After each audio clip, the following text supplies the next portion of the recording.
सबसे बड़ी खबर के साथ 3 बजे तक 7 विधानसभा सीटों पर मतदान के प्रतिशत पर नजर डाल लेते हैं और आपको बता दें कि 7 विधानसभाओं में उपचुनाव को लेकर मतदान जारी है।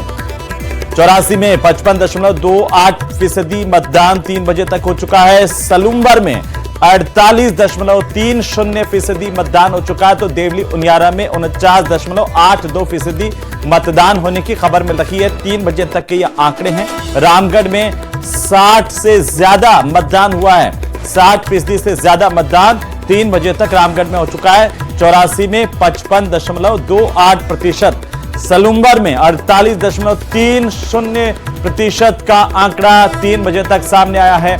ये बड़ी जानकारी इस वक्त की। 3 बजे तक विधानसभा वार उपचुनाव को लेकर के मतदान का प्रतिशत आपकी टीवी स्क्रीन पर है। तो 3 बजे तक के आंकड़े हैं विधानसभा वार। अगर हम देखें तो रामगढ़ में 60.74%, खींवसर में 58.03%, 84 में 55%, देवली उनियारा में 49.82%। और उपचुनाव के दंगल को लेकर 7 सीटों पर वोटिंग चल रही है। सुबह 7 बजे से शाम को 6 बजे तक मतदान होना है। सलूम्बर, 84, झुंझुनू, रामगढ़ सीट पर मतदान शांतिपूर्ण तरीके से लगातार जारी है। छिटपुट घटनाओं को छोड़ते हैं तो सभी 7 सीटों पर उपचुनाव को लेकर के वोटिंग शांतिपूर्ण तरीके से चल रही है। खींवसर, दौसा और देवली उनियारा सीट पर भी वोटिंग हुई है। 5 सीटों पर त्रिकोणीय मुकाबला देखने को मिल रहा है। दौसा, रामगढ़ में बीजेपी कांग्रेस में सीधी टक्कर है, तो 23 नवंबर को उपचुनाव के नतीजे घोषित किए जाएंगे। इन उपचुनाव में 19,36,533 मतदाता प्रत्याशियों के भाग्य का फैसला कर रहे हैं और इसी तरह से 1,862 मतदान केंद्र बनाए गए हैं। 53 सहायक मतदान केंद्र हैं। 7 विधानसभा क्षेत्रों में 3,193 मतदाताओं ने घर से होम वोटिंग पहले की है, होम वोटिंग कर चुके हैं ये मतदाता। 7 सीटों पर 69 उम्मीदवार चुनावी मैदान में हैं और अपने भाग्य को आजमा रहे हैं।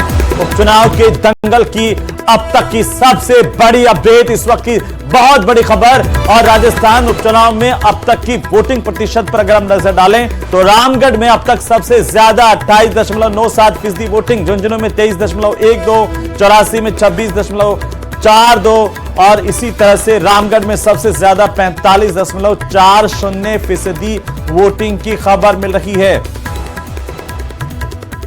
तो कई सीटों पर त्रिकोणीय मुकाबला और सीधी टक्कर भी यहां पर देखने को मिल रही है।